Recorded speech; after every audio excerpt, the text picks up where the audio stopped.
মা হাজেরাকে ইসমাইলের সহ বাবায় রেখে যখন বিদায় হয়, চতুর্পার্শ্বে জঙ্গল, সূর্যের আলো দেখা যায় না, বাইতুল্লাহ দেখা যায় না। আল্লাহর ওয়াদার এখানে রেখে দাও। ইব্রাহিম নবীর ৮০ বছরের বয়সের পরের সন্তান ইসমাইল কত আদরের। আল্লাহর অর্ডার হয়ে গেল, হালকা একটু পানি রুটি রেখে বিদায় নিয়ে বলে, হাজেরা বিদায় নিলাম। শিশু ইসমাইল আর মহিলা মানুষ এমনি ভয়।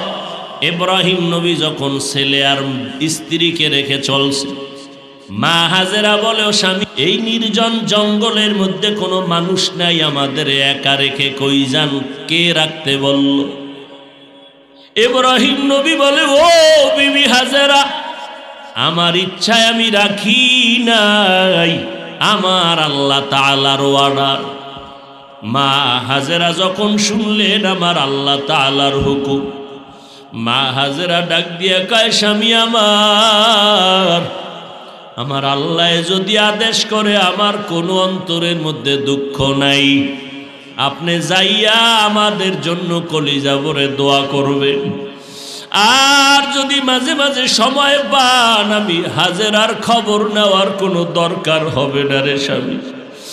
ইসমাইল শিশু বাচ্চা, আমার এখানে কোনো খাদ্য নাই, পানীয় নাই, মানুষ নাই, বাড়ি নাই, ঘর নাই, কি অবস্থায় ইসমাইলের আমি রাখবো? আপনি যদি সময় পান মাঝে মাঝে এসে ইসমাইলের একটু দেখা যাইয়েন। ইব্রাহিমও কাঁদে, মা হাজেরাও চোখের পানি ছেড়ে কাঁদতেছে। ইব্রাহিম নবী আল্লাহর অর্ডার, আল্লাহর মোহাব্বত সামনে নিয়া বান্দা সামনে আগাইয়া পাহাড়ে উঠা নিচে নামছে। নাইমা মাওলার দরবারে দোয়া করা শুরু করলো, রব্বানা ইন্নী আসকানতু মিন যুররিয়াতি বিওয়াদিন গায়রি যি যারইন ইনদা বাইতিকাল মুহাররম রব্বানা লিয়ুকিমুস সালাতা ফাজআল আফইদাতাম মিনান নাসি তাহভি ইলাইহিম। ও আল্লাহ, আমার সন্তানের তোমার অর্ডারে রেখে গেলাম, মিন যুররিয়াতি বিওয়াদি গায়রি জি যারইন, একটা ওয়ানাবাদী জঙ্গলের মধ্যে আমার সন্তানের রেখে গেলাম। আমার ৮০ বছরের পরের সন্তানের প্রতি কি পরিমাণ মায়া মাওলা তুমি জানো। এখানে তোমার অর্ডার মাইনা রাখলাম, তুমি আমার সন্তানদের রিজিকের ব্যবস্থা করো, থাকার ব্যবস্থা করে দিও, খানার ব্যবস্থা করিয়া দিও। দোয়া কইরা আল্লাহর নবী এবার বিদায় হয়ে গেলেন। মা হাজেরার কাছে ইসমাইল শোয়া, জঙ্গল আর কিছুই নাই। পানি যাক ২-৩ দিন পরে পানিও শেষ হয়ে গেল, রুটিও নাই। এখন মা হাজেরা বাচ্চাটারে ক্ষুধার তৃষ্ণা মিটানোর জন্য দুধ দিয়েও দেখে বুকে দুধ নাই। ইসমাইলের কান্নার আওয়াজ, মা বাচ্চা যখন কাঁদে কলিজার মধ্যে আঘাত। মা যত কষ্টর কাজে থাক না কেন, বাচ্চার কান্না শুনলে মা একটা সেকেন্ড আর বসে থাকতে পারে না। মা দৌড়াইয়া পাগল হয়ে যায় সন্তানের কান্না থামানোর জন্য, কান্না বন্ধ করার জন্য। ইসমাইল কাঁদতেছে ক্ষুধা। এক পর্যায়ে ইতিহাসবিদরা বলে মা হাজেরা তার জিহ্বাটা ইসমাইলের মুখের মধ্যে দিছে, দেখে জিহ্বাটাও পর্যন্ত শুকায় গেল। মা হাজেরা চারদিকে তাকায়, জঙ্গল, কোনো পানি নাই। হঠাৎ সকালবেলা তাকায় দেখে একটু দূরে বোধহয় পানি পানি মনে হয়, একটা দৌড় দিছে, গিয়া মারোয়া পাহাড়ে গিয়া দেখে পানি না, সূর্যের আলো লাইগা বালুগুলো পানির মতো চিকচিক করতেছে। ওখানে দাঁড়াইয়া দেখে আবার মারোয়া পাহাড়ে পানি পানি মনে হয়, আবার একটা দৌড় দিছে, একটা দৌড় দিয়া পাহাড়ে যায়, আবার মাঝখানে এসে ইসমাইলের কাছে দাঁড়ায়। ইসমাইলের মাথায় হাত দিয়ে একটু ঠান্ডা করে, আবার পাহাড়ে দৌড়ায়। এইভাবে আমার মা হাজেরা ৭টা বার চক্কর লাগাইল সফা মারোয়ায়। আমার আল্লাহ ডাক দিয়ে কয়, রে জিবরাইল, আমি আল্লাহ সাক্ষী তোরে বানাইলাম। আমার হাজেরা যেই পরিমাণ দৌড় দিল সফা মারওয়ায়, আমার হাজিদের জন্য কিয়ামত পর্যন্ত আমি এই দৌড়টা আমার কাছে বড় ভালো লাগছে। কিয়ামত পর্যন্ত সমস্ত হাজিদের উপরে আমি আইন করিয়া দিলাম, ও হাজিরা, আমার হাজেরা যেই জায়গায় দৌড় দিল, তোমরা যদি 7টা চক্কর না দাও একজনার হজ কবুল করা হবে না। ইসমাইল কাঁদতেছে, মা পাগল, কি করবে মা? এইবার দেখে কান্না করে মা হাজেরাও কাঁদতেছেন। আমার মাওলার কুদরতি অন্তরে জোশ আসিয়া গেল। বান্দা যখন কান্না করে, বাচ্চার কান্নায় যদি মায়ের কলিজায় জোশ আসে, মোহাব্বতের ঢেউ আসে, ওরে বান্দা যদি কান্না করো, আমার মাওলার অন্তরে কুদরতের কেন জোশ আসবে না? মা হাজেরা যখন কান্না করে, ও আল্লাহ তুমি কুদরতের দরজা খুলে দাও, এই কথা বলে কান্না মাত্র হঠাৎ করে কানের মধ্যে একটা আওয়াজ আসছে। কে যেন আওয়াজ দিল, আওয়াজটা চারদিক থেকে খুঁজতেছে। বাইতুল্লাহর কিনারায় আওয়াজ দিছে জিব্রাইল আমিন। জিব্রাইল আমিন আইসা, ইসমাইল কাঁদতেছে, পাগুলো লাফাইতেছে, ওই পায়ের আঘাতের ওই জায়গায় জিব্রাইল তার পাখা দিয়া বাড়ি মারলো, ওখান থেকে পানি ওঠা শুরু হইল। এই এক বর্ণনা। আর এক বর্ণনায় বলে ইসমাইলের পায়ের আঘাতে ওখান থেকে পানি ওঠা শুরু হলো। এইবার মা হাজেরা দৌড়াইয়া দেখে পানি বের হয়ে যাইতেছে, চতুর্দিক থেকে বালু দিয়া বাদ দিয়া কয়, জম জম, থাম থাম। থেমে গেল। এইবার ওই পানি নিজেও পান করলো, সন্তানেরও পান করাইলো। এই জমজমের পানি ওই দিন থেকে যে চালু হয়ে গেল, কোটি কোটি কোটি কোটি টন পানি দুনিয়ার মানুষ হাজিরা নিয়ে যায়। ওই সেদিন থেকে আজ পর্যন্ত কূপের পানি যেই পরিমাণ, এখনো সেই পরিমাণ কমেও না বাড়েও না। ও হাজি সাহেবরা, জমজমের পানি এত বরকতের পানি, সাহাবায়ে কেরাম আমার নবীর জিজ্ঞাসা করেছিলেন, পয়গম্বর এই জমজমের পানির তলা কই? মায়ার নবী বলেন, ও সাহাবায়ে কেরাম, এই জমজম কূপের তলা হলো হাউজে কাউসারের সাথে। এই জন্য জমজম পানি দাঁড়াইয়া কোনো কিছু মুসলমানের জন্য খাওয়া নিষেধ। তবে বান্দা জমজমের পানি তুমি কেবলার দিয়ে ফিরে দাঁড়াইয়া পান করো, সুন্নত। এই পানি পান করলে পিপাসা নিবারণ হবে, পেটের ক্ষুধা নিবারণ হবে, রোগের ঔষধ শেফা হয়ে যাবে। হাজি সাবরা কঠিন ক্লান্ত, এক গ্লাস জমজমের পানি পান করছে, ক্লান্ত দূর হয়ে গেছে। আল্লাহ এমন বরকত রেখে দিলেন, সারা দুনিয়ার গবেষকরা একমত, জমজমের পানির মতো এত বিশুদ্ধ পানি জমিনে আর মোটেও নাই। এই পানিটা আমার মাওলা কেমন সিস্টেম করে দিলেন। মদিনা, মক্কা থেকে মদিনায় যাবেন, ওখানে গেলে আলাদা করে জমজমের কোনো পাইপ ডাইরেক্ট দেওয়া নাই। চেষ্টা করেছিল সৌদি সরকার, পারে নাই। একটা পাইপ নাই, ড্রাম ভর্তি করে করে করে করে পানি নিয়ে সেখানে টাঙ্কিতে রাখে, এরপরে পাইপের মাধ্যমে উম্মতের দেয়।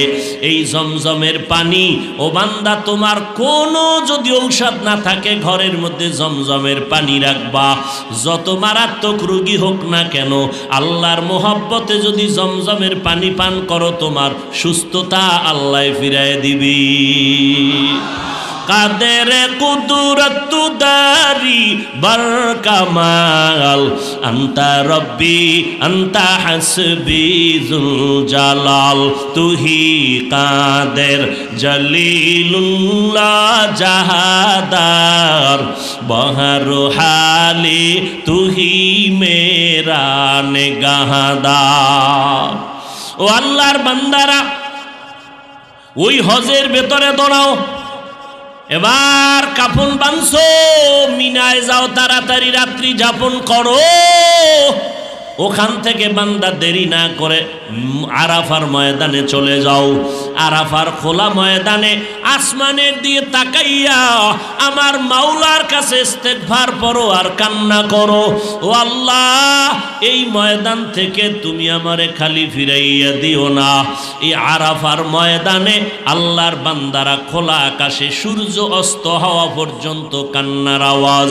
এরে নবীর উম্মতের দল, ও বাইতুল্লাহর হাজিরা, ওখান থেকে আবার হাঁটো বা যেভাবে হোক মুজদালেফায় যাইয়া রাতের বেলা পাথর টোকাও, ওখান থেকে আবার জামারাতে যাও, মিনা বাজারে যাও, ওই মিনায় গিয়া পাথর মারো, পাথর মারো, 3 দিন পাথর মারবা, পাথর মারিয়া বাইতুল্লাহ গিয়া আবার তাওয়াফ করবা, এরপরে মাথা মুন্ডাইবা, মাথার চুল ফালাইয়া হলক করবা, এরপরে কোরবানি হলক টলক শেষ করিয়া এহরামের কাপড় খুলবা।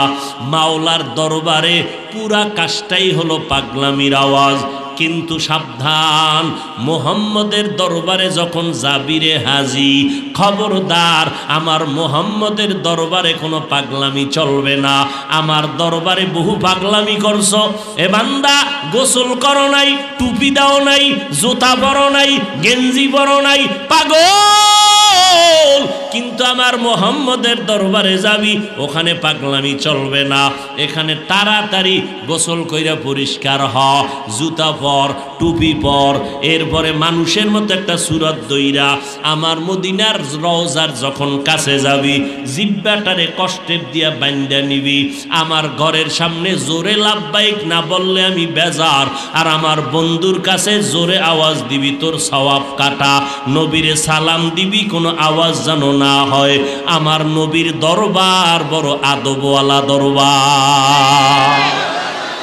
নির্দিষ্ট জায়গা, নির্দিষ্ট সময়ের মধ্যে নির্দিষ্ট স্থান, বাইতুল্লাহ, ওকুফে আরাফা, আরাফার ময়দানে অবস্থান করা, মুজদালিফায় অবস্থান করা, মিনায় অবস্থান করা, নির্দিষ্ট নিয়ম অনুযায়ী, পদ্ধতি অনুযায়ী আল্লাহর হুকুম বাস্তবায়ন করার নাম হজ। হজ কেন করবেন? কে করবেন? হজ করবেন সামর্থ্যবান ব্যক্তিগণ, আকেল, বালেগ, মুসলমান, আজাদ, স্বাধীন ব্যক্তি, গোলাম নয়। বুদ্ধি যার সুস্থ, পাগল না, অপ্রাপ্ত বয়স্ক নয়, বয়স্ক যারা, তাদের উপরে জীবনে হজ একবার ফরজ। সামর্থ্যবান, আকলওয়ালা, বালেগ, মুসলমান, স্বাধীন। সামর্থ্যবানের সীমানা কি?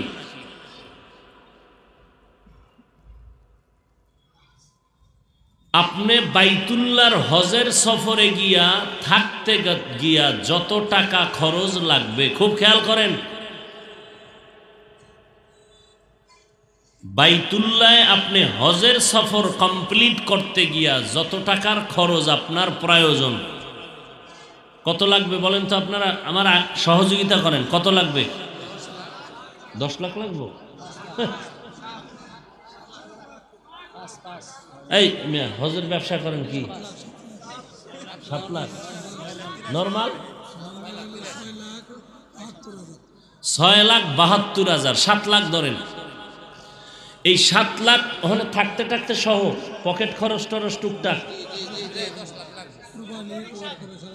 7.5 লাখ, 7.5 লাখ। এই 7.5 লক্ষ টাকা যার কাছে থাকবে এবং এই টাইম, হজের টাইম, তার ঘরে ছেলে মেয়ে খাইয়া পইরা শান্তিতে থাকার মতো খরচ যার কাছে আছে, তার উপরে হজ ফরজ। যতদিনে না করবে ততদিন ফরজ তরকের গুনায় শামিল হয়ে যাবে। ওলামায়ে কেরাম ভুল হলে ধরাই দিবেন। এবার আরেকটু বিস্তারিত বলি। জামালপুর শহরে কারো 5 তলা 10 তলা বিল্ডিং আছে? সে বিল্ডিং এর 1 ইউনিট বা 1 ফ্লোরে থাকে বাকি 9 তলা তার ভাড়া। ওই বিল্ডিংয়ের ভাড়া প্লাস ব্যবসায়ী টাকা টাকা মিলাইয়া যদি 7 তলা 8 তলার ভাড়া টাকায় তার হজের সফর প্লাস হজের যে কয়দিন থাকবে ওইটার ঘরের খরচ চলবে, ওই বিল্ডিংওয়ালার উপরে হজ ফরজ। পুরুষ মহিলার উপরে আলাদা স্বর্ণ অলংকারের সে মালিক, তার নামে কোনো জায়গা থাকলে সেটারও মালিক ব্যবসার নিয়তে। ওই টাকা যদি দেখা যায় যে তার কোনো খরচ নাই, যাওয়া আসার খরচ আছে, তার মালিকানায়, তার উপরে হজ ফরজ। মোটামুটি 10-12 লাখ টাকা যার হাতে ক্যাশ আছে তার উপরে হজ ফরজ। ক্লিয়ার?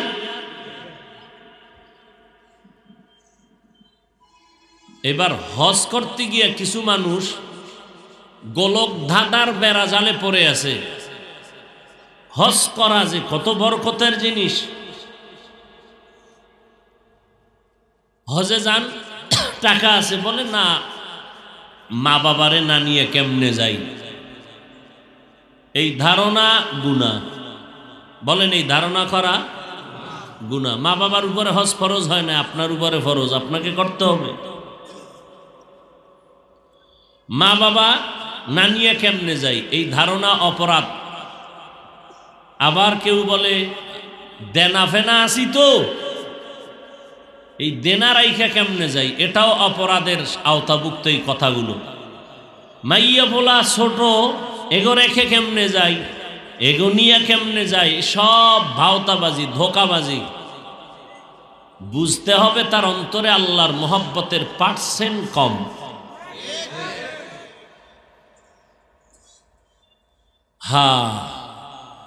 হজটা যে ব্যক্তি করতে পারবে তার দাম কত? নবীজি বলেন ঘর থেকে যখন বের হয় প্রত্যেকটা কদমে কদমে কদমে সওয়াব শুরু। তবে হজের মধ্যে কোনো গুনাহ করা যাবে না। ফালা রফাসা ওয়ালা ফুসুকা ওয়ালা জিদালা। রফাসা অর্থ জেনা করা, অর্থাৎ জেনা বলতে হারাম কাজ, যেটা অন্য সময় বৈধ ওই টাইমে অবৈধ, জিনার গুনাহ হবে। স্ত্রী সহবাস করা এহরাম বাঁধা অবস্থায়, এটা চূড়ান্ত অপরাধ। আব্দুল্লাহ ইবনে ওমর রাদিয়াল্লাহু তাআলা আনহু বলেন, ফুসুকা আলাদা করে বলছেন, সমস্ত অপরাধকে ফিসক ফুজুর বলে। এর মধ্যে স্ত্রী সহবাসের যে অপরাধ এটাও শামিল। সব পাপের নাম ফুসুক, ফিসক। আলাদা করে আবার রফাসা বলার প্রয়োজন কি? তিনি বলেন যে আসলে সব পাপই তো ফুসুক, কিন্তু এহরামের অবস্থায় আলাদা করে ফিসক এবং রফাজ বলার কারণ হলো ওই মুহূর্তে সব পাপ না, অন্য সময় যেই জিনিসটা পাপ না কিন্তু ওই সময় এটা পাপ, এর নাম ফুসুক। এরকম আছে 6টা। ওই টাইমে করা মারাত্মক অপরাধ, যেটা অন্য টাইমে করা সমস্যা না। যেমন নখ কাটা, নখ সাদা কাপড় হাজি সাহেব পরা অবস্থায় নখ কাটা হারাম। আতর লাগানো হারাম। কি লাগানো? আতর লাগানো হারাম। স্ত্রী সহবাস হারাম। কোন জন্তুকে শিকার করা, শিকারীকে দেখাইয়া দেওয়া হারাম। পোশাকের মতো কাপড় পরা হারাম। সেলাই টেলাই দিয়া পোশাকের মতো কাপড় পরিধান করা হারাম।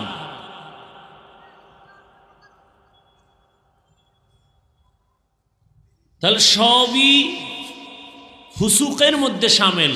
রফাসা বলে আলাদা, স্ত্রী সহবাসেরটা আলাদা বললেন কেন? ফুসুকের মধ্যে এটা এসে গেছে। মুফাসসিরিনে কেরাম বলেন আলাদা বলার কারণ এটা এত বড় অপরাধ যে অন্য অপরাধের কাফফারা দেওয়া যায়, জরিমানা দেওয়া যায়, এই স্ত্রী সহবাস করলে জরিমানা নেই। ওকুফে আরাফার শেষ হওয়ার আগে, সূর্য অস্ত হওয়ার আগেই যদি আল্লাহ না করুন কেউ স্ত্রী সহবাস করে, তার হজ বাতিল। পরবর্তী বছরে নতুন করে হজ করতে হবে, আর হজের কোনো কাজা নেই, কাফফারা নাই। স্ত্রী সহবাস করলে ওই বছর হজ বাতিল, পরের বছর নতুন করে অবশ্যই হজ করতে হবে, না করলে কবিরা গুনাহ হবে। এই জন্য রফাসা শব্দ দিয়ে আলাদা করে বললেন স্ত্রী সহবাস হারাম। দ্বিতীয়, ওয়ালা জিদালা, ঝগড়া ফাসাদ হারাম। কি পরিমাণ ঝগড়া বাঙালিরা করে হজের টাইমে দেখছি। হজ এই জন্য আকাম বেশি করে আইয়া দেশে। আর এখন তো গজবের মোবাইল, মানুষ বাইতুল্লাহ গেলে কান্দা দিশা পায় না, আর মানুষরূপী হায়ওয়ানগুলো মোবাইল নিয়ে ছবি তোলার জন্য পাগল, লাইভ দেয়। আমি হজরে আসওয়াদের সিফায় আছি, দেখনি তোমরা? মদিনার রসুল বলেছেন ছবি তোলা হারাম। সমস্ত উলামায়ে কেরাম দুনিয়ার একমত, বিনা কারণে ছবি তোলা হারাম। এই ছবি তুলো কেন? কয় এমনেই। তোর বাবার কপালে আগুন লাগছে, এমনেই তুলবি? এই এমনেই তোলা হারাম। কিন্তু সেই মদিনার রওজায় গিয়াও কি দেয়? লাইভ দেয়। ওর হজ কবুল হবে না। এরপরে যদি যায় সুদের টাকায়, আমার জানা মতে এমন হাজি পাইছি সুদের টাকায় হজে গেছে। খেলা সব জায়গায় চলে না মিয়া। হজের কারবারটাই হলো মাওলার সাথে মোহাব্বতের খেলা, মোহাব্বতের আদান প্রদান, পাগলামি, শুধু পাগলামি। এই পাগলামির মধ্যে ইব্রাহিম নবীর আদর্শের স্মরণ, মা হাজেরার জীবনের আদর্শের স্মরণ, ইসমাইল আলাইহিস সালামের আদর্শের স্মরণ। পাগলামি ছাড়া আর কি? একজনে বাজারের এই নান্দিনা বাজারের এ মাথা থেকে সে মাথা খালি দৌড়ায়। আপনারা কি বলবেন, বুদ্ধিমান না পাগল? হ্যাঁ, আল্লাহ কয় আমার দরবারটাই পাগলামির দরবার। এই বেটা, আল্লাহর দরবার পাগলামির দরবার। এই জন্য মাওলার সাথে কোনো খেলতে গিয়া মানুষ পাগলামি করে। আশেকারা মিল্লত মজহব জুদাস্ত, আশেকারা মিল্লত মজহব খুদাস্ত, ইশকে আশু লস্তে কোচু বরফরুক, হরচে জুজ মাশুক বাকি জুমলা সু। আল্লাহ তাআলা বলেন, বান্দা এই হজের নিদর্শনটা আমি কেন কায়েম করে দিলাম?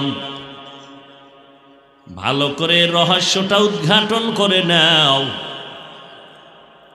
সারা দুনিয়ার মানুষ এক জায়গায় জমা হবে, মোহব্বত বাড়বে। সারা দুনিয়ার বেঈমানেরা তাকায় দেখবে মুসলমানের সংখ্যা এক ইমামের পেছনে এক কাতারে আরাফার ময়দানে নামাজ পড়তেছে, এক কাতারে বাইতুল্লাহ তাওয়াফ করতেছে। বেঈমানের এগুলো দেখলেই ওদের ঘুম হারাম হয়ে যাবে। আর মুসলমানের দিলের মধ্যে সাহস বেড়ে যাবে। আমরা এত মুসলমান, আমাদের এত কেন ভয়? আমরা তো মুসলমান, এখনো বেঁচে আছি। এত মুসলমান বাইতুল্লাহর গিলাফ ধরে ধরে লাব্বাইকের আওয়াজ দিতেছে, আমাদের কোনো ভয় নাই, আমাদের বিজয় দিবেন আমাদের আল্লাহ। আলহামদুলিল্লাহ, আমরা এই সাহসটা হজের ময়দানে গেলে পাই। এই জন্য জামাতের গুরুত্ব বেশি। জামাতের ইবাদত করো, জামাতের সাথে গুরুত্ব বেশি। নামাজ পড়ো, জামাতের সাথে গুরুত্ব বেশি। ওয়ারকাউ মা'আর রাকিঈন, তবে হাজী সাহেব, তোমার হজ হতে হবে আমার আল্লাহর জন্য, একটা গুনাহ যেন তোমার না হয়। শুরু থেকে অন্তরের নিয়তকে পরিশুদ্ধ করে নাও। মানুষ সারাদিন ক্লাস করার পরে একটা শিক্ষক হাজিরা দেয়, ও বান্দা তুমি যেখানে সেখানে নামাজ পড়ছো, বাইতুল্লাহ গিয়ে একটা হাজিরা দিবা। তুমি যে এত টাকার মালিক হইছো, তোমার শরীরটারে এত সুন্দরভাবে আল্লাহ বানাইছেন, তার শুকর আদায় করবা বাইতুল্লাহ গিয়া। ওখানে যাওয়ার এক কারণ বললাম, সারা দুনিয়ার মানুষের মুসলমানের ঈমানের পাওয়ার বাড়ে, স্পৃহা বাড়ে, মহব্বত বাড়ে। বেঈমানের অন্তরের মধ্যে কম্পন শুরু হয়, কন্তর ছোট হয়ে যায়। দ্বিতীয়, ওই জায়গায় যাওয়ার পরে মানুষের অহংকার জবাই হয়ে যায়, জবাই। এই টাকাওয়ালা, তোর টাকার বাহাদুরি কই গেল? রিক্সা ড্রাইভারও যেইলে বাস পইরা লাভবাইকের আওয়াজ দেয়, ভিক্ষা করে। কোটিপতিরাও সেই পোশাক পরে বাইতুল্লাহর কিনারায় মাওলার কাছে ভিক্ষা চায়। নাকি ধনীরা আলাদা যায়? হ্যাঁ, যতই মাস্তানি করো রে বাবা, সৌদি এয়ারলাইন্সে গেছো একটু টাকা বেশি, বিজনেস ক্লাসে গেছো আরামে খাইতে খাইতে গেলা, কিন্তু বাইতুল্লাহ নাই না, কোনো বিজনেস নাই, কোনো বিজনেসম্যান নাই রে বাবা। রিক্সা ড্রাইভারও জুতা খুলছে, তুইও জুতা খোল। রিক্সা ড্রাইভার সাদা কাফন পরছে, মরার আগে মর, মরার কাপড়টা লাগা, আর সারা দুনিয়ার মানুষের জানায় দিবি আমার টাকা কই, বাড়ি কই। রিক্সা ড্রাইভার যেমন এখানে ফকির, আমি কোটি টাকার মালিকও বাইতুল্লাহর দরজায় ফকির। রিক্সা ড্রাইভার টুপি ফালায় দিছে, তুইও ফালা। রিক্সা ড্রাইভার দুইটা সাদা কাফন পরছে, তুইও পর। গিরা দিতে পারবি না, সেলাই দিতে পারবি না, আবার বোরকার মতো পুরো শরীর ঢাকতেও পারবা না। মাথা খোলা রাখবা, চেহারা খোলা রাখবা। যদি মাথা আটকায়া দাও, চেহারা আটকায়া দাও, হজ হবে না। সব ওখানে অহংকার দমন করে। কে ধনী, কে গরিব, কে আলেম, কে মূর্খ, কোনো ভেদাভেদ নাই, সব এক কাতারে দৌড়ায়। ঢাকার থেকে যারা হেরামের কাপড় পরে, তাদের লাভবাহিক শুরু হয়ে গেছে, আল্লাহ আইতেছি তোমার দরবারে। ও বান্দা, ইবাদত করতে করতে করতে করতে, আল্লাহ মানুষ বানাইছেন ইবাদতের জন্য। ইবাদত করতে করতে বান্দা আল্লাহর মোহাব্বত তৈরি হয়ে গেছে। আল্লাহর সেজদা দিতে দিতে বান্দার মোহাব্বত বাড়তেছে। এক পর্যায়ে মোহাব্বত বাড়তে যাইয়া আল্লাহকে পাওয়ার আগ্রহ সিনার মধ্যে আসছে। মূসা আলাইহিস সালাম মাদিয়ান এলাকার থেকে বিবি সফুরা সোয়াইব আলাইহিস সালামের স্ত্রী নিয়ে রওয়ানা। মিশরের জমিনে যায়, স্ত্রীর গর্ভে বাচ্চা। শীতের রাত, কত দূর গিয়া হঠাৎ প্রসব বেদনা যখন শুরু হয়ে গেল, পয়গম্বর মূসা স্ত্রীকে সান্ত্বনার জন্য গরম দরকার, আগুনের দরকার। নজর করে দেখে দূরে আগুন দেখা যায়। মূসা নবী স্ত্রীকে বসাইয়া বলে আগুন আনতে যাই। আগুন আনতে যাইয়া সামনে যত আগায় দেখে আগুন তত পেছনে যায়। মূসা নবী যত সামনে যায় আগুন তত পেছনে যায়। এভাবে মূসা নবী আগাইতেছেন। কিছু দূর যাওয়ার পর হঠাৎ একটা আওয়াজ, কানের মধ্যে একটা আওয়াজ চলে আসলো। এমন একটা আওয়াজ, ইয়া মূসা ফাখলা'না আলাইকা বিল ওয়াদিল মুকাদ্দাসি তুয়া। এই মূসা, জুতা খুলে ফেলো। মূসা নবী বলে, মানুষ যদি আমার আওয়াজটা দিত, হয়তো ডান দিক, না হয় বাম দিক, না হয় সামন দিক, না হয় পেছন দিক, কিন্তু যে জুতা খোলার আওয়াজটা পাইলাম, চতুর্মুখী একটা আওয়াজ। আমি জিজ্ঞাসা করলাম, মান আনতা, আপনি কে? জবাব আসলো গাইবীভাবে, আনা রব্বুক, আমি তোমার রব। কে তুমি? আমার রব। বলে, হ্যাঁ আমি তোমার রব। মুসা নবী এবার কথা শুরু করলেন, জুতা খুলো, এটাও পবিত্র জায়গা, জুতা নিয়ে ওঠা যাবে না। মুসা নবী কথা বলেন, আল্লাহ জবাব দেন, মুসা জবাব প্রশ্ন করে, আল্লাহ জবাব দেয়। কথা বাড়তেছে, মোহাব্বত বাড়তেছে, কথা বলতে বলতে মোহাব্বত এমন পর্যায়ে গাঢ় হয়ে গেল। মুসা নবী ডাক দিয়া কয়, রব্বি আরিনি, আল্লাহ গো আর পর্দার আড়ালে কত কথা বলবা, এবার পর্দাটা সরায় দাও, আমি তোমার একটা নজর দেখতে চাই। या इलाही मुझसे मुझको दूर कर, ताके देखो मुझ में तुझको एक नजर। या इलाही तू मेरा माबूद है, या इलाही तू मेरा माशूक है। আল্লাহর ইবাদত মসজিদে যাইতে যাইতে জিকির করতে করতে অন্তরের মধ্যে মায়া জন্ম হয়ে গেল। বান্দার অন্তরে তামান্না, একটু যদি আমার মাওলারে দেখতে পারতাম, কলিজা ঠান্ডা হয়ে যাইত। মাওলারে কোথায় পাই? সন্তান কাঁদতেছে, আমার আব্বায় মারা গেছে, আব্বারে দেখি না। এবার একজন আইসা কয়, তুই বাবার জন্য এত কাঁদো কেন? ধর, এই তোর বাবার একটা জামা দিলাম, এটা তোর বাবার জামা।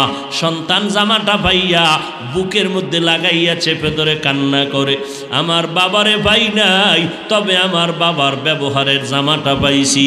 আমার দিলটা হালকা হলে একটু শান্ত হলো।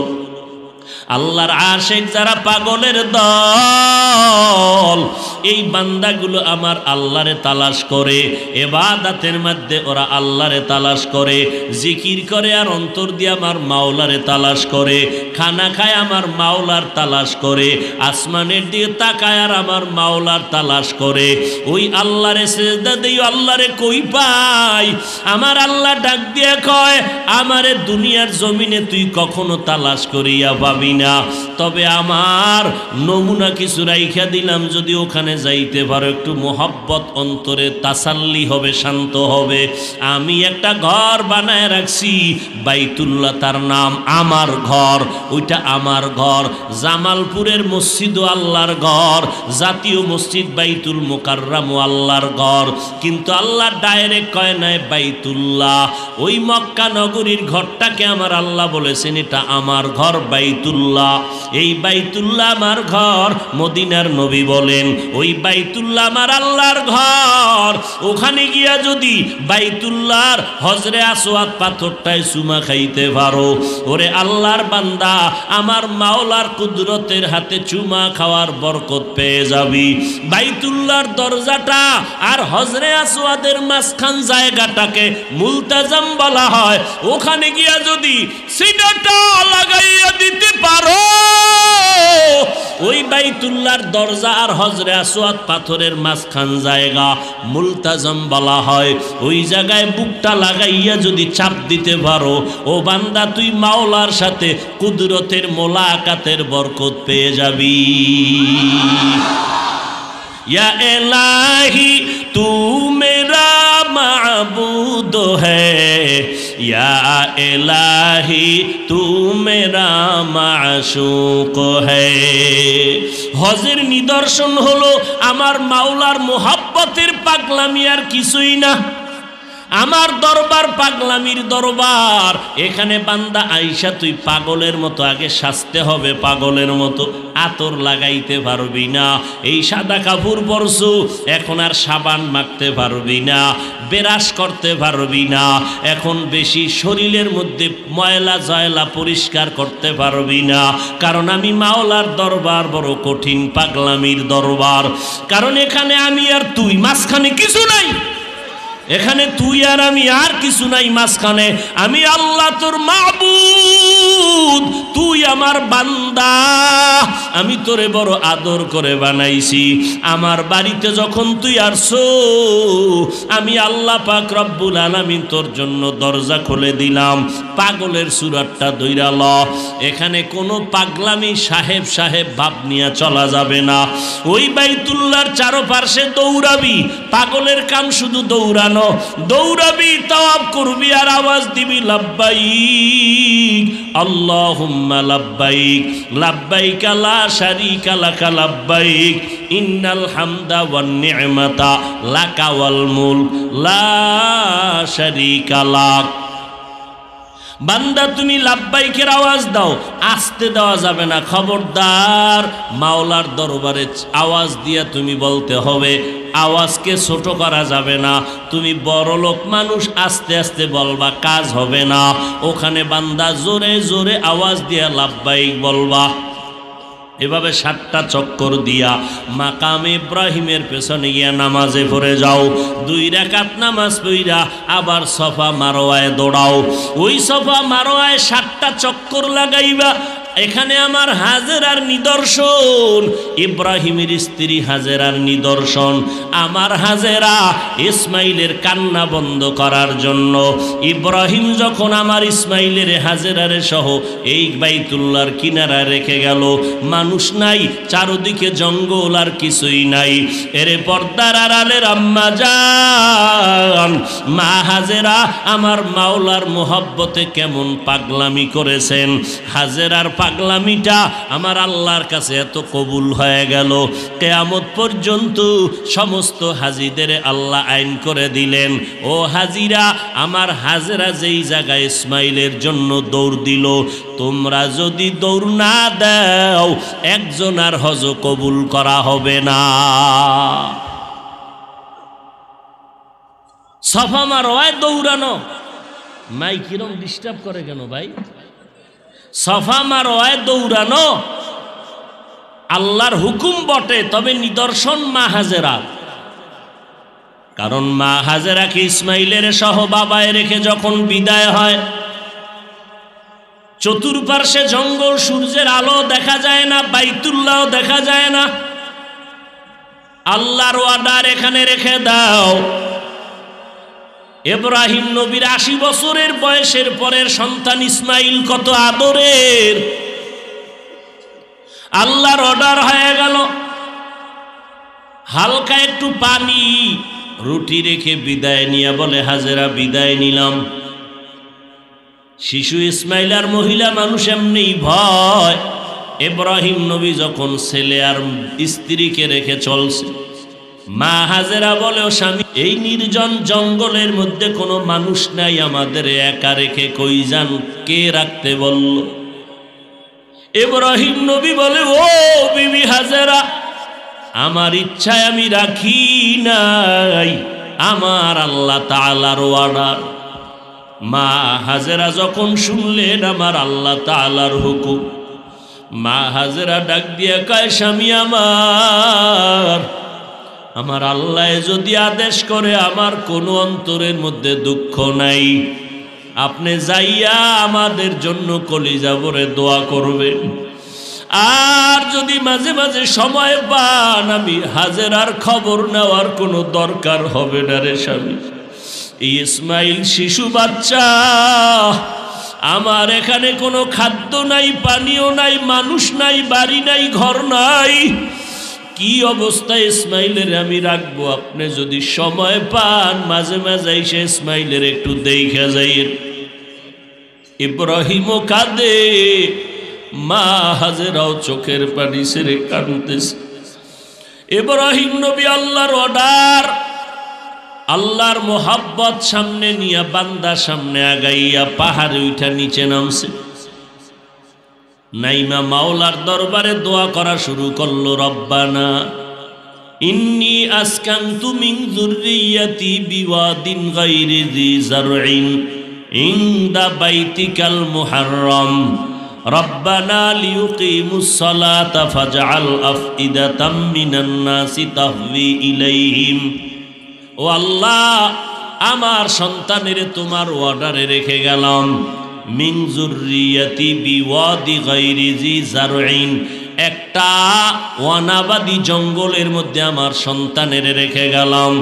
আমার 80 বছরের পরের সন্তানের প্রতি কি পরিমাণ মায়া মাওলা তুমি জানো।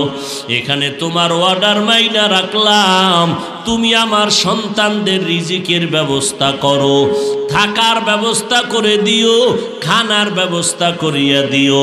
দোয়া কইরা আল্লাহর নবী এবার বিদায় হয়ে গেলেন।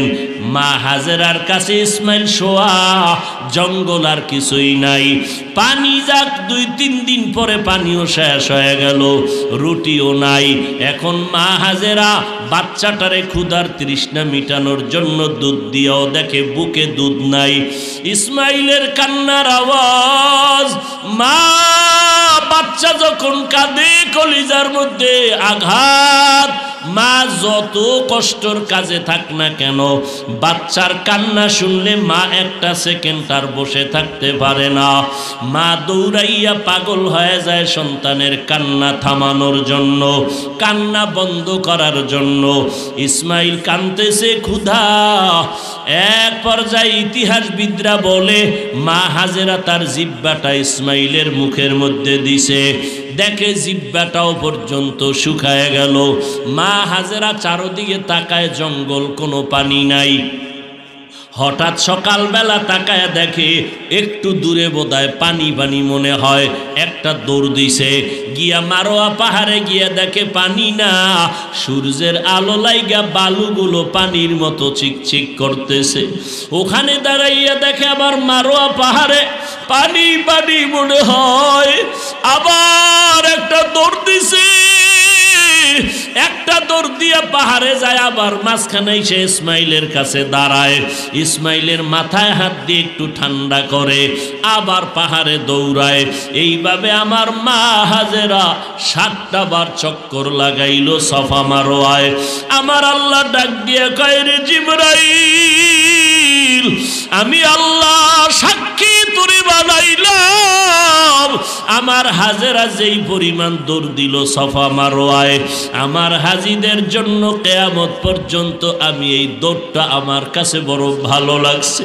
কিয়ামত পর্যন্ত সমস্ত হাজিদের উপরে আমি আইন করিয়া দিলাম, ও হাজিরা, আমার হাজেরা যেই জায়গায় দৌড় দিল, তোমরা যদি 7টা চক্কর না দাও, একজন আর হজ কবুল করা হবে না। ইসমাইল কাঁদতেছে, মা পাগল, কি করবে মা? এইবার দেখে কান্না করে মা হাজেরাও কাঁদতেছেন। আমার মাওলার কুদরতি অন্তরে জোশ আসিয়া গেল। বান্দা যখন কান্না করে, বাচ্চার কান্নায় যদি মায়ের কলিজায় জোশ আসে, মোহাব্বতের ঢেউ আসে, ওরে বান্দা যদি কান্না করো, আমার মাওলার অন্তরে কুদরতের কেন জোশ আসবে না? মা হাজেরা যখন কান্না করে, ও আল্লাহ, তুমি কুদরতের দরজা খুলে দাও, এই কথা বলে কান্না মাত্র হঠাৎ করে কানের মধ্যে একটা আওয়াজ আসছে। কে যেন আওয়াজ দিল, আওয়াজটা চারদিক থেকে খুঁজতেছে। বাইতুল্লাহর কিনারায় আওয়াজ দিছে জিব্রাইল আমিন। জিব্রাইল আমিন আইসা, ইসমাইল কাঁদতেছে, পা গুলো লাফাইতেছে। ওই পায়ের আঘাতের ওই জায়গায় জিব্রাইল তার পাখা দিয়া বাড়ি মারলো, ওখান থেকে পানি ওঠা শুরু হইল। এই এক বর্ণনা। আর এক বর্ণনায় বলে ইসমাইলের পায়ের আঘাতে ওখান থেকে পানি ওঠা শুরু হলো। এইবার মা হাজেরা দৌড়াইয়া দেখে পানি বের হয়ে যাইতেছে, চতুর্দিক থেকে বালু দিয়া বাদ দিয়া কয়, জম জম, থাম থাম। থেমে গেল। এইবার ওই পানি নিজেও পান করলো, সন্তানেরও পান করাইলো। এই জমজমের পানি ওই দিন থেকে যে চালু হয়ে গেল, কোটি কোটি কোটি কোটি টন পানি দুনিয়ার মানুষ হাজিরা নিয়ে যায়। ওই সেদিন থেকে আজ পর্যন্ত কূপের পানি যেই পরিমাণ, এখনো সেই পরিমাণ কমেও না, বাড়েও না। ও হাজি সাহেবরা, জমজমের পানি এত বরকতের পানি। সাহাবায়ে কেরাম আমার নবীরে জিজ্ঞাসা করেছিলেন, পয়গম্বর, এই জমজমের পানির তলা কই? মায়ার নবী বলেন, ও সাহাবায়ে কেরাম, এই জমজম কূপের তলা হলো হাউজে কাউসারের সাথে। এই জন্য জমজম পানি দাঁড়াইয়া কোনো কিছু মুসলমানের জন্য খাওয়া নিষেধ। তবে বান্দা, জমজমের পানি তুমি কিবলার দিকে ফিরে দাঁড়াইয়া পান করো, সুন্নত। এই পানি পান করলে পিপাসা নিবারণ হবে, পেটের ক্ষুধা নিবারণ হবে, রোগের ঔষধ শেফা হয়ে যাবে। হাজি সাহেবরা কঠিন ক্লান্ত, এক গ্লাস জমজমের পানি পান করছে, ক্লান্ত দূর হয়ে গেছে। আল্লাহ এমন বরকত রেখে দিলেন, সারা দুনিয়ার গবেষকরা একমত জমজমের পানির মতো এত বিশুদ্ধ পানি জমিনে আর মোটেও নাই। এই পানিটা আমার মাওলা কেমন সিস্টেম করে দিলেন, মদিনা মক্কা থেকে মদিনায় যাবেন, ওখানে গেলে আলাদা করে জমজমের কোনো পাইপ ডাইরেক্ট দেওয়া নাই, চেষ্টা করেছিল সৌদি সরকার, পারে নাই। একটা পাইপ নাই, ড্রাম ভর্তি করে করে করে করে পানি নিয়ে সেখানে টাঙ্কিতে রাখে, এরপরে পাইপের মাধ্যমে উম্মতের দেয়। এই জমজমের পানি, ও বান্দা তোমার কোনো যদি ঔষধ না থাকে ঘরের মধ্যে জমজমের পানি রাখবা, যত মারাত্মক রোগী হোক না কেন, আল্লাহর মোহব্বতে যদি জমজমের পানি পান করো, তোমার সুস্থতা আল্লাহ ফিরায় দিবি। কাদের কুদরত দারি বরকামাল, আন্তা রব্বি আন্তা হাসবি যুল জালাল, তুহি কাদের জলিলুল্লাহ জাহাদার, বহর হালি তুহি মেরা নেগাহদার। ও আল্লাহর বান্দারা, ওই হজের ভেতরে দৌড়াও, এবার কাফন বাঁধছো, মিনায় যাও, তাড়াতাড়ি রাত্রি যাপন করো। ওখান থেকে বান্দা দেরি না করে আরাফার ময়দানে চলে যাও। আরাফার খোলা ময়দানে আসমানের দিয়ে তাকাইয়া আমার মাওলার কাছে ইস্তেগফার পড়ো আর কান্না করো, ও আল্লাহ, এই ময়দান থেকে তুমি আমারে খালি ফিরাইয়া দিও না। এই আরাফার ময়দানে আল্লাহর বান্দারা খোলা আকাশে সূর্য অস্ত হওয়া পর্যন্ত কান্নার আওয়াজ। এরে নবীর উম্মতের দল, ও বাইতুল্লাহর হাজিরা, ওখান থেকে আবার হাঁটো বা যেভাবে হোক মুজদালেফায় যাইয়া রাতের বেলা পাথর টোকাও, ওখান থেকে আবার জামারাতে যাও, মিনা বাজারে যাও, ওই মিনায় গিয়া পাথর মারো, পাথর মারো, 3 দিন পাথর মারবা, পাথর মারিয়া বাইতুল্লাহ গিয়া আবার তাওয়াফ করবা, এরপরে মাথা মুন্ডাইবা, মাথার চুল ফালাইয়া হলক করবা, এরপরে কোরবানি, কোরবানি হলক টলক শেষ করিয়া এহরামের কাপড় খুলবা। মাওলার দরবারে পুরা কাজটাই হলো পাগলামির আওয়াজ। কিন্তু সাবধান, মোহাম্মদের দরবারে যখন যাবি রে হাজি, খবরদার, আমার মোহাম্মদের দরবারে কোনো পাগলামি চলবে না। আমার দরবারে বহু পাগলামি করছো, এ বান্দা গোসল করো নাই, টুপি দাও নাই, জুতা পরো নাই, গেঞ্জি পরো নাই, পাগল। কিন্তু আমার মোহাম্মদের দরবারে যাবি, ওখানে পাগলামি চলবে না।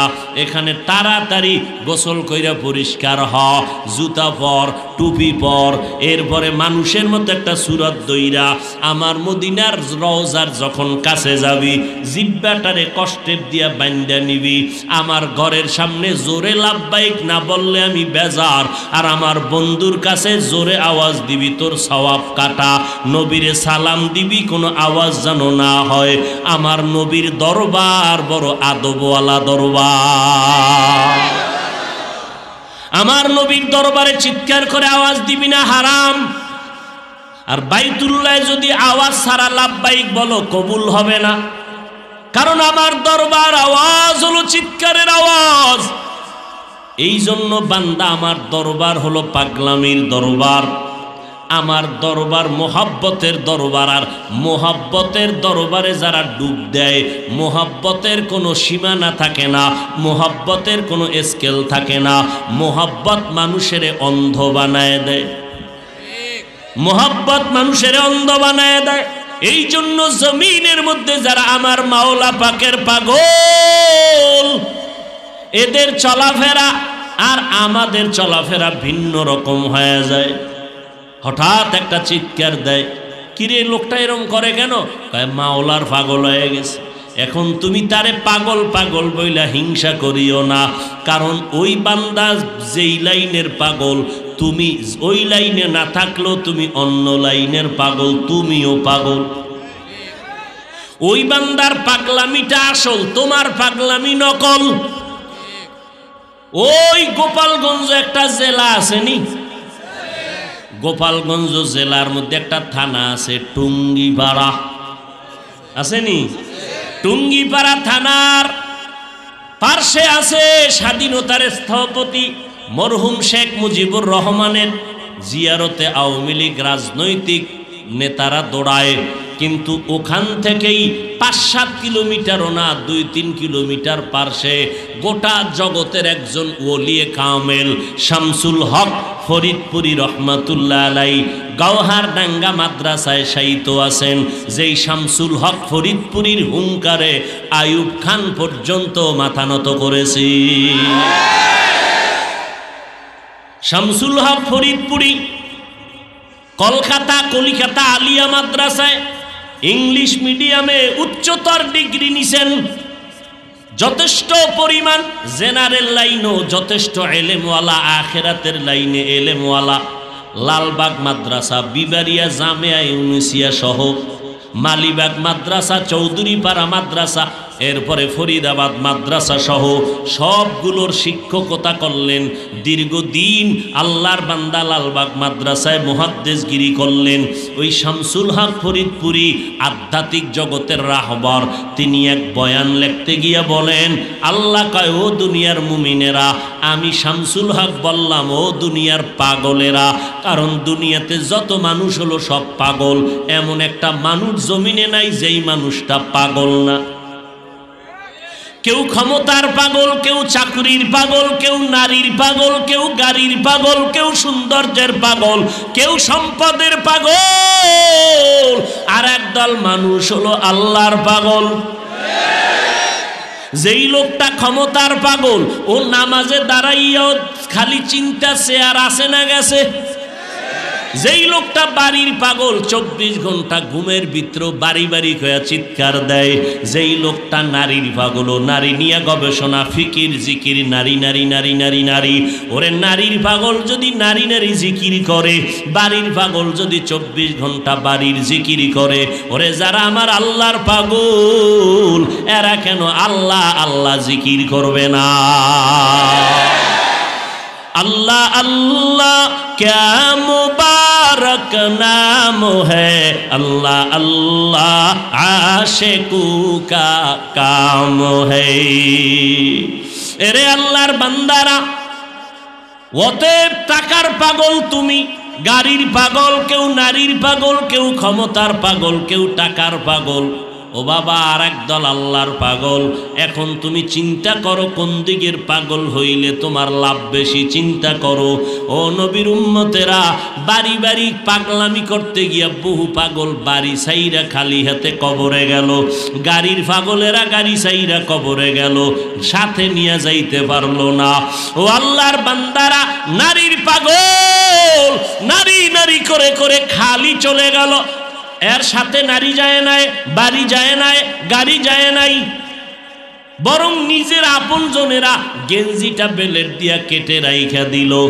আর যারা আমার মাওলার পাগল, যারা মদিনার পাগল, এদেরকে তাকাইয়া দেখো, কবরে যাওয়ার পর এরা আল্লাহরে পাবে, মদিনার নবীরেও পাবে। প্রশ্ন 3টা করবে, তুমি কোন দলের নেতা জানার দরকার নাই, তুমি কি পরিমাণ টাকার মালিক জানার দরকার নাই, তুমি হিন্দু না বৌদ্ধ না মুসলমান, হুজুর না হুজুর না, শ্রোতা না বক্তা, ডাক্তার না রোগী, কোনো ভেদাভেদ নাই। সবার বেলায় প্রশ্ন হবে 3টা, রবের পরিচয় দাও, ধর্মের পরিচয় দাও, রাহমাতুল্লিল আলামিনের পরিচয় দাও। এই 3টা প্রশ্নের জবাব যারা দিতে পারবে তাদের জন্য কবর হবে রওজাতুম মির রিয়াজিল জান্নাহ, আর যারা জবাব দিতে পারবে না তাদের জন্য কবর হবে হুফরাতুম মিন হুফারিন নার। ও যুবকেরা, ও বৃদ্ধ বাবাজিরা, ও পর্দার আড়ালের আম্মা জানেরা, দুনিয়াটা কিছুই না রে মা। আল্লাহর মুহাব্বত নিয়ে চলো। আমার আল্লাহর কোরআন এখনো আছে রে যুবক। তুমি স্কুলে পড়ো, কলেজে পড়ো, বাধা নাই। তুমি ডাক্তার হও, ইঞ্জিনিয়ার হও, বাধা নাই। তুমি চাকরি করো, তুমি ব্যবসা করো, আলহামদুলিল্লাহ। আমার মতো হুজুর হওয়ার তোমার কোনো প্রয়োজন নাই। তুমি স্কুলে পড়িয়া ডাক্তার হও, ইঞ্জিনিয়ার হও, চেয়ারম্যান, মেম্বার, এমপি, মন্ত্রী হও, তাতে কোনো আমাদের বাধা নাই। তবে অনুরোধ একটাই বাবা, মরার আগে আমার আল্লাহরে নিয়ে কবরে যাও, মদিনার সুন্নত নিয়ে কবরে যাও। কারণ দুনিয়া কিছুই না। স্কুলে পড়িয়া মাওলারে ভুলিও না রে বাবা। তোমার মতো কত যুবক স্কুল কলেজে পড়িয়াও এক বেলার নামাজ ছাড়ে না, আছে না নাই? তুমি পারো না কেন রে বাবা? তোমার মতো যুবক রাস্তায় গাড়ি চালায়, ড্রাইভার, আজান হয়ে গেল, গাড়ি বন্ধ করে নামাজে গেল। বলো বাবা, তুমি তো মুসলমান, তুমি আল্লাহ মানো, কোরআন মানো, নবী মানো, হাদিস মানো, জান্নাত মানো, জাহান্নাম মানো। আমগো হুজুরদের যদি অবিশ্বাস করো, ঠিক আছে, 1 মিনিটের জন্য মেনে নিলাম। আমগো হুজুরগো মানার কোনো দরকার নাই। আমার মাওলার কোরআনটা হাতে ল। যদি কও হাফিজ ভাই আরবি বুঝি না, বাংলা কিনা ল। যদি বলো টাকা নাই, মোবাইলে আজকে গিয়া সার্চ দিবি, বাংলা কোরআন লিখে ডাউনলোড কর। 114 সূরা যখন এসে যাবে, ফাঁকে ফাঁকে বালিশে মাথা লাগাইয়া 2-1টা কোরআনের সূরার তরজমা পড়বি বাংলায়। আল্লাহ পাক কোরআনে জান্নাতের বয়ান করেছেন, জাহান্নামেরও বয়ান আল্লাহ করেছেন। আজ পর্যন্ত 1500 বছর হয়ে গেল, এই কোরআনের একটা ভুল কোনো বেঈমানে বের করতে পারে নাই। বহু অপচেষ্টা করেছিল, পারে নাই তো পারেই নাই, বরং মাথা নত করে 100 কোটি বেঈমানেরা কালেমা পড়ে মুসলমান হয়ে গেল। ও জামালপুর, ও নান্দিনা বাজারের মুসলমানেরা, শিক্ষিত সমাজেরা বলো, আমার মাওলার কোরআনে কোনো ভুল আসেনি? আল্লাহর কোরআনে জান্নাতের বয়ান, জাহান্নামের বয়ান আসেনি? কে জান্নাতে যাবে, কে জাহান্নামে যাবে, তাও আমার আল্লাহ কোরআনে বলে দিলেন। ইন্নাল আবরারা লাফি নাঈম ওয়া ইন্নাল ফুজ্জারা লাফি জাহিম। আল্লাহর নেক আমলওয়ালারা জান্নাতি, যারা গুনাহ করবে তারা জাহান্নামী। এরে আল্লাহর বান্দা, এবার জান্নাতটা কেমন আরামের ঘর আল্লাহ তাও কোরআনে বয়ান করেছেন। জাহান্নামটা কেমন ভয়ঙ্কর তাও আমার আল্লাহ কোরআনে বলেছেন। ও পর্দার আড়ালের আম্মা জান, আপনার মতো এখনো বহু নারী ঘরের মধ্যে আছে 5 বেলার নামাজি। আপনাদের এত মর্যাদা মদিনার নবী দিয়ে গেলেন, আল্লাহ দিয়ে গেলেন। দুনিয়ার কোনো ধর্মে নারীর মর্যাদা দিতে পারে নাই। সব ধর্মের মধ্যে নারীর উপরে জুলুম করেছে, অত্যাচার করেছে। একমাত্র ইসলাম ধর্মের দ্বারা নারীর সম্মান অক্ষুণ্ণ করেছে। ও পর্দার আম্মা জানেরা, আপনারা নবীদের মা, সাহাবায়ে কেরামের মা, আউলিয়ায়ে কেরামের মা, বড় বড় বড় বড় সন্তানের মা। আপনারা এসপি সাহেবের ব্যবহার ভালো, ডিসি সাহেবের ব্যবহার ভালো, ওসি সাহেবের ব্যবহার ভালো, চেয়ারম্যান এমপি সাহেবের ব্যবহার ভালো। খোদার কসম, এই ভালো ভালো যত বলো রে বাবা, এই সব ভালোর পেছনে আছে মায়ের কলিজা ভাঙ্গা অবদান। মায়ের আদর্শ ভালো, এই কারণে ওসির ব্যবহার ভালো, ওর মা ভালো এই জন্য ডিসির ব্যবহার ভালো। মায়ের আদর্শ ভালো এই জন্য চেয়ারম্যানের ব্যবহার ভালো। এরে পর্দার আড়ালের আম্মা জান, আপনাদের ভালোর কারণে সন্তান ভালো, আপনাদের চরিত্র খারাপ হওয়ার কারণে সন্তান খারাপ। ও যুবকেরা, ওই মা বাবার দোয়া ছাড়া আগাইতে পারবা না। ও পর্দার আড়ালের আম্মা জানেরা, সন্তানটাকে ডাক্তার বানান, আলহামদুলিল্লাহ। সন্তানটাকে ইঞ্জিনিয়ার বানাইয়েন, আলহামদুলিল্লাহ। দোয়া করে গেলাম, সন্তানটারে প্রফেসর বানাবেন, আলহামদুলিল্লাহ। তবে অনুরোধ, আপনার সন্তানটাকে বেয়াদব বানাবেন না। আপনার সন্তানের ব্যবহারে যেন কখনো আলেমরা কষ্ট না পায়। আপনার সন্তানের ব্যবহারে এলাকার মানুষ মুরব্বীরা যেন কখনো কষ্ট না পায়। আপনার সন্তানের আচরণের কারণে ওর সমবয়সী যুবকেরা যেন দুশ্চরিত্রবান হইয়া না যায়। ও মা, আপনাকে সতর্ক হইয়া চলতে হবে এবং আল্লাহর কাছে আপনাকে দোয়া করতে হবে। ও বৃদ্ধ বাবাজিরা, সন্তান ঠিকমতো আপনার সেবা করে না, সম্মান করে না, হুজুরদের কাছে যেই পরিমাণ দোয়া চাইলেন এর অর্ধেক যদি আমার আল্লাহর কাছে বলতেন বাবা হইয়া, মা হইয়া, আপনার সন্তান বহু আগেই আপনার গোলামি করতে বাধ্য হয়ে যাইত। আল্লাহকে বলবেন না, কারণ সন্তানের জন্য মা বাবার দোয়া করতে দেরি, কবুল হইতে দেরি না। ওরে পর্দার আড়ালের মা বোনেরা, অনুরোধ করে বলি, চরিত্র সুন্দর করো। ও যুবক, তুমি স্কুল কলেজে পড়িয়াও আল্লাহরে নিয়ে চলো, নামাজটা বাদ দিবা না, মা বাবার সাথে বেয়াদবি করবা না, ওলামায়ে কেরামের বিরোধিতা করে গুনাহগার হবা না, নবীর সুন্নাত অনুযায়ী চলবারে বাবা।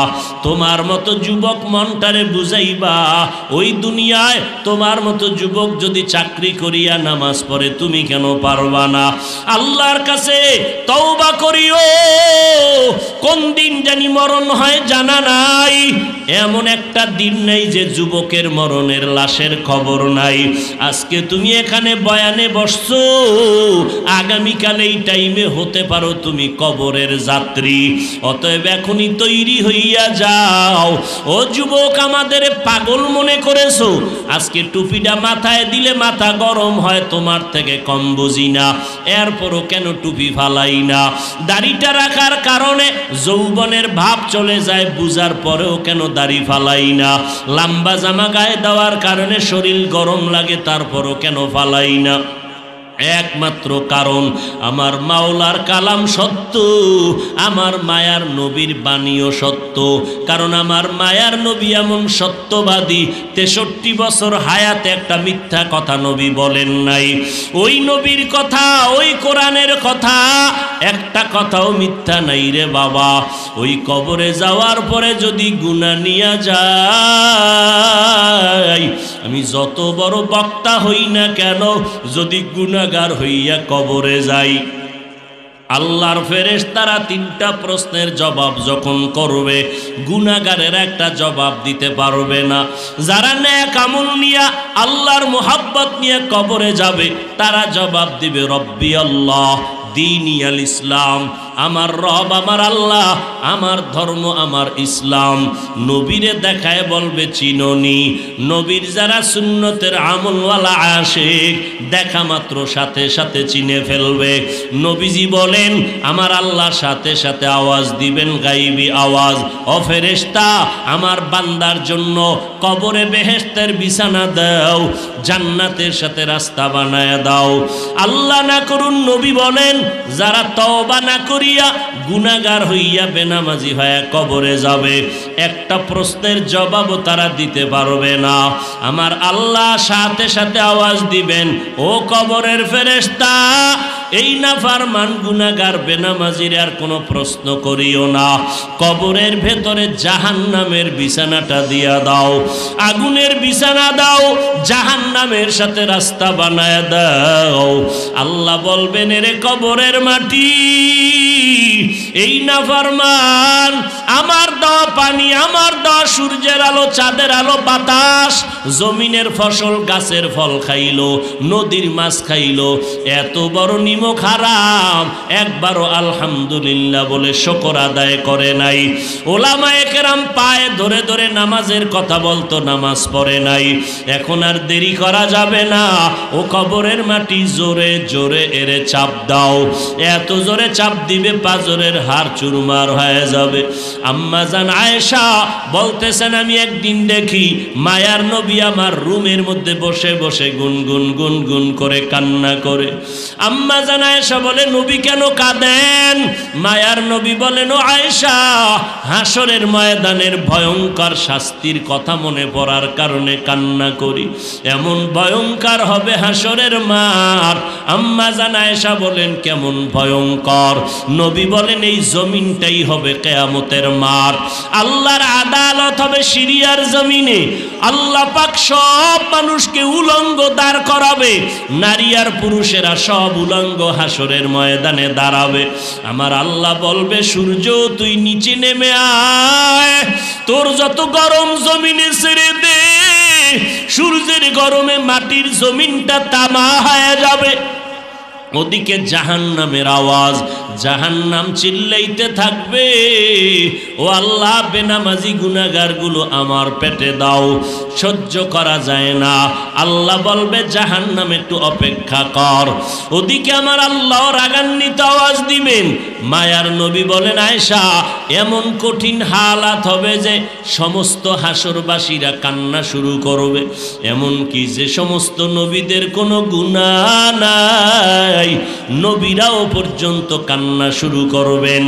আদম নবী উম্মতের কথা ভুলিয়া বলবে আল্লাহ শুধু আমারে বাঁচাও। সূর্যের গরম সহ্য করা যায় না, তামার জমিনে গরমে দাঁড়ানো যায় না। মূসা নবী কাঁদবেন আল্লাহ আমারে বাঁচাও। ইব্রাহিম নবী কাঁদবেন আর বলবেন আল্লাহ আমারে বাঁচাও। ঈসা আলাইহিস সালাম কাঁদবেন আর বলবেন আল্লাহ আমারে বাঁচাও। আম্মা জানা আয়েশা বলে নবী তখন আপনি কি করবেন? আপনি তো দোজাহানের নবী। মায়ার নবী বলেন আয়েশা, আমি তখন মাকামে মাহমুদে আমার মালিকের দরবারে সেজদায় পড়িয়া যাব। সেজদায় পড়িয়া বলবো আল্লাহ আমার উম্মতের বাঁচাও, আমার উম্মতগুলো বাঁচাও, আমার একটা উম্মত যেন জাহান্নামে ঢুকিয়া না যায়, আমার একটা উম্মত জাহান্নামে গেলে আমি মুহাম্মদ জান্নাতে যাব না। ও নবী তখন কান্নার পরে কি হবে? নবী বলেন আমার আল্লাহ তখন আমাকে আদেশ দিবে নবী আর কাঁদবেন না, মাথা উঠাইয়া দেন, আপনার উম্মতের আমি জাহান্নামে দিব না, আপনি বাঁচিয়া বাঁচিয়া জান্নাতের দিকে নিয়ে যান। আম্মা জান আয়েশা বলে নবী কোটি কোটি কোটি মানুষের মধ্যে আপনার উম্মতগুলো কেমনে বাছাই করবেন? আমার মায়ার নবী বলে আয়েশা, আমার উম্মত যারা ওযু বানাইয়া 5 বেলার নামাজ আদায় করেছে, ওদের ওযুর অঙ্গগুলো কিয়ামতের ময়দানে নূরের আলোতে ঝলমল করতে থাকবে। আমি নবী দেখা দরিয়া দরিয়া নিয়া হাউজে কাউসারের সামনে দাঁড় করাইয়া আমি নবী নিজের হাতে কাউসারের পানি পান করাবো। ও আল্লাহর বান্দারা, ওই দিন যদি আল্লাহর নবী বলেন আমার উম্মতের আমি লাইনে দাঁড় করায় যখন কাউসারের পানি দিব, দিতে দিতে দেখবো হঠাৎ করে একটা পর্দা পড়ে গেছে মাঝখানে। আমি বলবো ফেরেশতারা পর্দা দিলা কেন? আমার উম্মত তো এখনো লাইনে দাঁড়ানো। ফেরেশতারা বলবে আল্লাহর নবী এই উম্মত আপনার উম্মত না। বলে কেন? বলে আপনি দুনিয়া থেকে বিদায়ের পরে এরা নামাজ পড়ে নাই, আপনার সুন্নতের জবাই করেছে। নবী বলবে দরকার নাই। নবী বলবে সহকন সহকন, তোরা ভেগে যা, আমি তোদের নবী না, তোরা আমার উম্মত না। ওরে যুবক, আল্লাহ যদি ওই নবী যদি ওই কথাটা তোমার আমার কপালের দিকে বলিয়া ফালায়, বলো বাবা ওই দিন তোমার উপায় কি হবে, আমার উপায় কি হবে? অতএব আল্লাহর দরবারে এখনো সময় আছে, তওবা করে কান্না করো।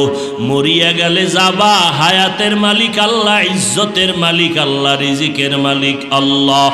আর কখনো নামাজ ছাড়বা না, বেপরদায় চলবা না, মা বাবারে কষ্ট দিবা না, নবীর তরিকার বাইরে চলবা না। মরিয়া গেল আর আর নামাজ বাদ দিবা না রে বাবা। স্কুলে পড়ো, কলেজে পড়ো, চাকরি করো, ব্যবসা করো, মা বাবার দোয়া নিয়ে চলো। ওই মা বাবার দোয়ার কারণে আজ আমি চেয়ারে বসছি, ওই মা বাবার চোখের পানি আর দোয়ার কারণে তুমি সম্মানের চেয়ার পাইছো, ওই মা বাবার চোখের পানি আর দোয়ার কারণে পরীক্ষায় ভালো নাম্বার পেয়েছো। ওই মা বাবারে কাঁদাইও না রে যুবক। ওই মা বাবারে যদি কেউ হারাইয়া কবরে রাখো, 2 ফোঁটা চোখের পানি ছেড়ে কান্না করো। আল্লাহর দরবারে দোয়া করো, মা বাবার জন্য দোয়া করো, যারা বেঁচে আছে তাদের কাছে গিয়া দোয়া নাও, আর বলো মা তুমি আমার মাথায় হাত বুলাইয়া দাও, আমি আর অন্যায় করব না, নামাজ ছাড়ব না, বেপরদায় চলব না, মা বাবা তোমাদের কষ্ট দিব না, ওলামায়ে কেরামের পরামর্শ নিয়ে সামনে আগাবো। তওবা করার যদি নিয়ত হয়, খাঁটি তওবার নিয়তে দুটো হাত আল্লাহকে দেখায় দাও।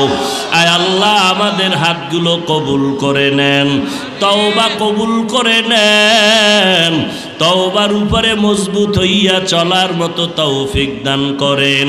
সবাই বলুন আল্লাহুম্মা আমিন। আল্লাহর কাছে অন্তর দিয়া দোয়া করি, আল্লাহ এ মাহফিল কবুল করেন, বলেন আমিন।